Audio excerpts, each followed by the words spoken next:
Bismillahirrahmanirrahim. Assalamualaikum warahmatullahi wabarakatuh. Alhamdulillahi rabbil alamin.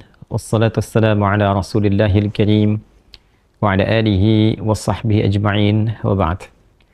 Saudara-saudariku dimanapun Anda berada, semoga Allah subhanahu wa ta'ala memuliakan, menyehatkan, melindungi kita sampai dengan detik ini kita dapat bersua.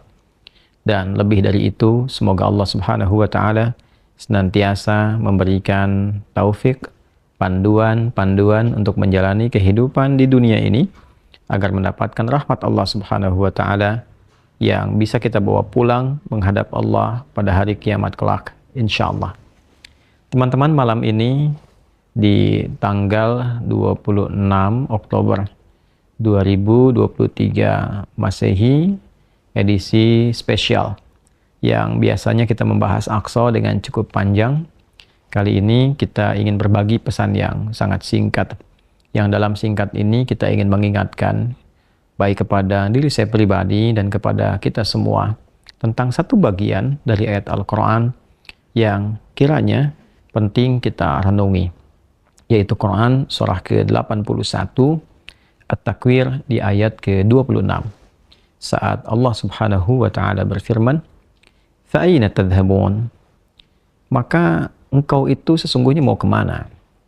Ayat yang singkat tapi begitu padat dan sangat mendalam, memberikan satu kesan yang cukup menusuk ke dalam jiwa setiap manusia. Pertanyaan yang datang langsung dari pencipta kita, sesungguhnya engkau mau kemana? Allah sudah menjelaskan mengapa kita diciptakan. Allah sudah memberikan jalan kehidupan bagi kita dan menerangkan konsekuensi di balik pilihan-pilihan yang kita tetapkan untuk menempuh jalan-jalan yang dimaksudkan. Bila benar, resikonya seperti ini. Bila salah, konsekuensinya demikian. Maka, di antara sekian manusia yang telah mengetahui semua konsekuensi itu, terkadang masih mengedepankan bujukan-bujukan atau bahkan pengaruh-pengaruh nafsunya agar bergeser dari nilai-nilai kebaikan, bahkan nilai kemanusiaan yang telah Allah tetapkan. Ketika Allah menyampaikan, tidaklah aku ciptakan jin dan manusia itu kecuali untuk menaati aku, untuk beribadah kepada aku. Jadi sifat menjalani kehidupan di muka bumi ini adalah dilandaskan pada kepatuhan kita kepada Allah Subhanahu wa ta'ala. Kepatuhan itulah yang disebut dengan ibadah. Patuh, tunduk, patuh, bahasa Arabnya itu disebut dengan Islam. Jadi Islam dalam pengertian etimologi secara bahasa artinya tunduk, patuh, taat. Orangnya disebut dengan Muslim. Jadi setiap manusia itu konsekuensinya memang mesti patuh, tunduk, dan taat kepada Sang Pencipta, yaitu Allah Subhanahu wa ta'ala. Karena itu ketika Allah menyampaikan di dalam firman-Nya, وَمَا خَلَقْتُ الْجِنَّ وَالْإِنسَ إِلَّا لِيَعْبُدُونَ, tidaklah aku ciptakan jin dan manusia itu kecuali untuk menjadikan seluruh aktivitasnya agar menaati Allah Subhanahu wa ta'ala, dijadikan sebagai ibadah. Jadi kita dari bangun tidur sampai tidur itu sejatinya adalah memetakan kurikulum untuk menaati Allah dalam bingkai ibadah. Dilatih dalam bentuk ritual. Ritual itu untuk mengaktifkan titik spiritual kita, titik roh kita. Segala yang terkait dengan roh disebut rohani. Jadi dalam diri kita ini ada spiritnya, ada rohnya. Dan itu adalah titik latihan pertama untuk mengaktifkan ya titik-titik kebertuhanan. Jadi ketika Allah sampaikan, tidaklah aku ciptakan engkau kecuali untuk menaatiku. Nah, titik ketaatan itu ya disebut dengan titik ritualnya. Ibadahnya ibadah ritual, ya keadaannya keadaan spiritual, itu yang penting kita aktifkan dulu.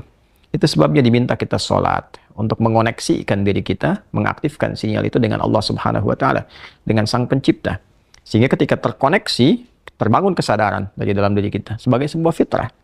Nanti kesadaran itu yang akan membimbing bagian dari sifat intelektual kita, titik intelektual, ya IQ itu, ya intellectual question. Kemudian nanti titik fisik kita, physical question. Jadi nanti yang menggerakkan adalah titik spiritualnya. Ini yang memberi perintah. Kalau akal itu masih objektifnya normal saja. Kalau dia hanya mengkonstruksikan pikiran, mengolah data, ya jadi informasi, informasi menjadi knowledge. Knowledge itu yang akan diteruskan kepada fisik untuk dieksekusi. Ya, bagaimana nanti lisan bicara? Seperti apa konstruksi bicaranya? Mengatur katanya bagaimana? Memilihnya seperti apa? Menjelaskannya bagaimana? Tapi perintah untuk melakukan itu sumbernya dari sini.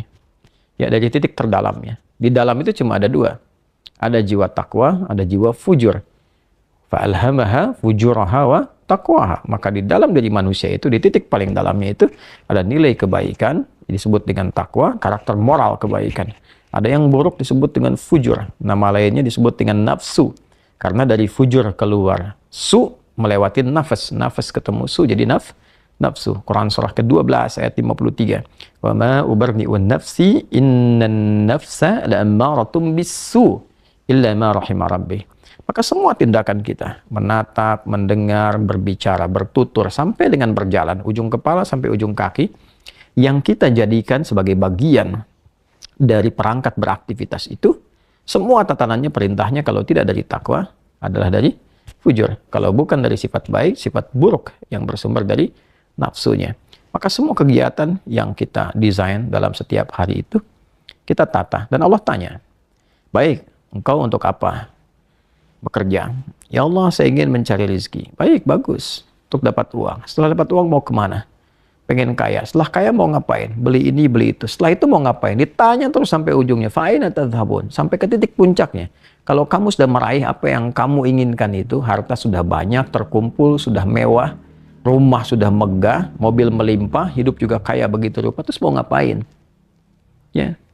Maka orang-orang yang bingung pada akhirnya dia mencari-cari ketenangan. Akhirnya balik lagi, sudah kaya segala rupa, cuma cari ketenangan, akhirnya balik lagi ke desa, nyewa gubuk, nanam kangkung, nanam cabai. Terus kalau memang dengan seperti itu bisa bahagia, kenapa selama ini kerja keras mendapatkan sesuatu yang dikumpulkan?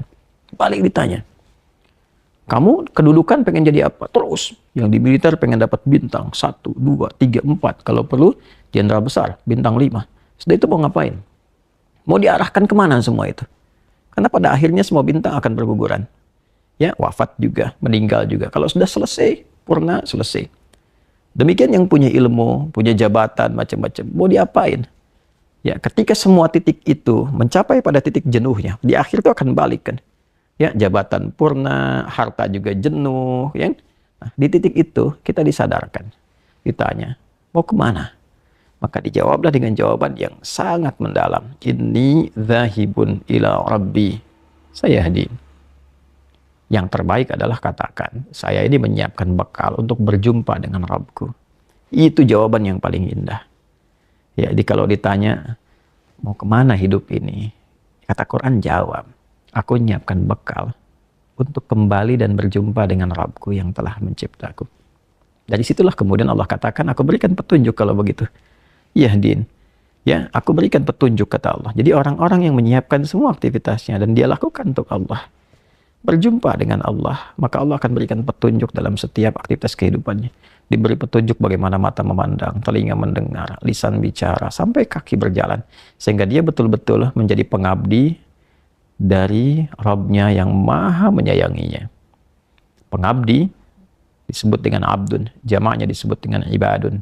Yang maha menyayangi disebut Rahman, maka disebutlah dia dengan ibadur Rahman. Wa ibadur Rahman alladzina yamshuna 'alal ardi hauna wa idza khatabahumul jahiluna qalu salama. Demikian di surah Al-Furqan itu. Itulah puncak yang mesti kita ikhtiarkan dalam kehidupan, yang kita selalu sampaikan dan komitmenkan sejak bangun tidur.